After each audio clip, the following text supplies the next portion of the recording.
On est toujours en direct du Parc des Princes, c'est le salon Your Future, place désormais au secteur du tourisme. Il fait rêver souvent. C'est avec l'école supérieure du tourisme qu'on va en parler avec Catherine Léon Suberbiel. Bonjour, vous êtes directrice des programmes, vous allez bien? Oui, merci, bonjour. Merci d'être avec nous. Je disais effectivement que c'est un secteur qui souvent fait rêver. On pense tout de suite au voyage, mais c'est pas que ça. Mais avant tout, est-ce que vous pouvez nous présenter l'école supérieure de tourisme en quelques mots? Alors, l'école supérieure de tourisme, c'est une école qui est située à Troyes, dans l'Aube, et à Metz, qui propose 2 diplômes, un bachelor, c'est-à-dire un bac plus 3, et un master à 5 ans. Un master en 5 ans. Quels sont les diplômes du coup après le bac? On va avoir à la fois le master. Non, on rentre en bachelor, et éventuellement après le bachelor, soit on va sur le marché du travail, soit on poursuit ses études. Donc on l'a dit, ça va être à Troyes, Oui. ça va être à À Metz.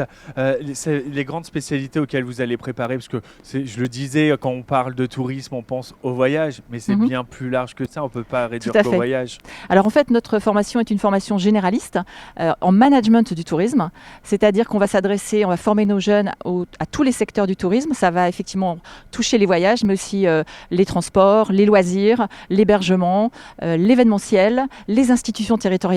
Donc tout un tas de secteurs très très variés qui vont permettre d'approcher des métiers qui sont eux aussi très diversifiés. On peut être dans des métiers spécifiques au tourisme, au secteur, ou des métiers plus management qu'on va appliquer dans ce secteur. Justement, concrètement, en termes de métier, ça comprend quoi comme métier si Alors, on devait c'est tellement large, je n'aurai pas assez de temps pour tous les citer, mais voilà, vous pouvez être soit dans la conception de produits touristiques, dans la commercialisation de produits touristiques. Quand on dit produits touristiques, ça peut être un voyage, mais ça peut être aussi des événements.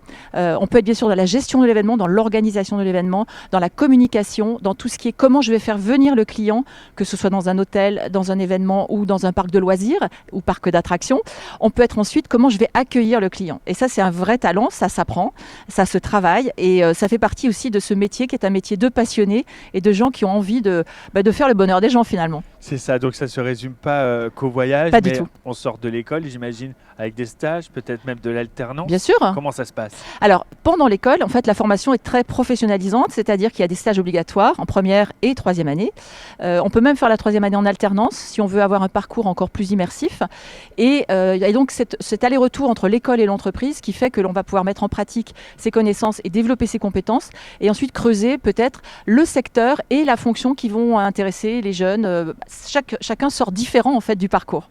Chacun sort différent du parcours. Le tourisme, c'est aussi un secteur qui évolue avec l'air du temps, avec aussi les urgences, les besoins mondiaux. Je pense notamment au tourisme durable. Oui. Je pense au fait de proposer des séjours autrement, voyager autrement. Oui. C'est ça aussi, c'est face à ces enjeux-là que vous allez préparer vos étudiants? Alors le tourisme, on l'a bien vu ces dernières années, c'est une industrie, faut être clair, c'est une industrie qui souffre des aléas climatiques, des aléas géopolitiques, de tout type de crise, mais c'est un secteur qui est très résilient. Et c'est un secteur qui effectivement aujourd'hui ne peut pas s'imaginer sans la notion de durabilité et la notion de digital. C'est vraiment deux sujets qui sont au cœur de nos formations. Donc nos étudiants sont tous formés bien sûr au tourisme durable et à l'éthique, à tout ce qui est responsabilité sociale de l'entreprise, pour envisager des propositions touristiques qui soient respectueuses de ces enjeux-là. Effectivement, on ne voyage plus aujourd'hui, il y en a même qui se disent est-ce que je vais prendre l'avion pour partir en vacances? On peut trouver d'autres formats de voyage ou d'autres façons de voyager, peut-être tout en prenant l'avion, mais sur un autre format. Et on a effectivement des entreprises maintenant avec le digital qui délèguent la conception du voyage à des partenaires sur place et qui mettent en contact directement le voyageur avec l'agence réceptive de façon à être en proximité avec les besoins et respectueux des écosystèmes locaux. C'est ça, voyager dans l'air du temps aujourd'hui en faisant attention à notre planète, à notre écosystème. Vous m'avez tendu une perche puisque vous avez parlé de la crise sanitaire. On a vu finalement que le secteur du tourisme avait été quand même très impacté durant la crise sanitaire. Est-ce qu'aujourd'hui, le secteur, l'industrie se porte mieux? Est-ce que c'est un secteur qui recrute? Alors, il y a eu, comme je le disais, un retour d'activité assez fort post-Covid. Il y a certains secteurs où on est déjà au niveau de 2019, donc avant crise, voire plus. Notamment, je discutais avec un dirigeant d'un parc d'attractions dans l'Aube qui s'appelle Nigloland, qui est aujourd'hui à plus 20% par rapport à 2019. Donc, il y a eu plutôt à gérer des problématiques de surfréquentation cet hiver, enfin cet automne. Donc, ça dépend des secteurs. Il y en a qui sont revenus plus vite à leur équilibre, d'autres, ça prendra un peu plus de temps. Il y a un tourisme plus local aussi qui s'est développé parce qu'on a certaines clientèles internationales qui ne sont pas encore revenus. On pense aux Chinois, on pense aux Russes, etc. Donc voilà, l'industrie s'adapte et développe des produits, des services différents pour être toujours en phase avec le marché. Et puis c'est un univers qui évolue, il faudra toujours s'adapter, donc on a besoin d'avoir de nouvelles visions.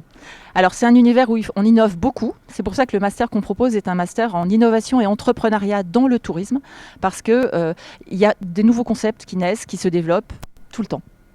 Merci beaucoup Catherine Léon-Suberbiel, vous êtes directrice des programmes de cette école supérieure de tourisme. Merci d'avoir Merci à vous. Éclairé celles et ceux qui nous regardent sur ces métiers du tourisme. Je l'espère. Ô combien intéressant, passionnant et où on peut faire des très très belles carrières aussi. Donc, tout à fait. On peut venir vous rencontrer ici au Salon On Your est sur le salon tout le week-end, enfin jusqu'à demain plus exactement. Non, dimanche pas, mais on vous attend avec plaisir pour vous faire partager notre passion. Merci beaucoup Catherine. Nous on continue aussi à vous faire partager les passions, les secteurs qui recrutent, les écoles qui vous tendent les bras pour vous offrir l'avenir que vous souhaitez parce que tout est possible ici. Merci, on se retrouve dans quelques instants.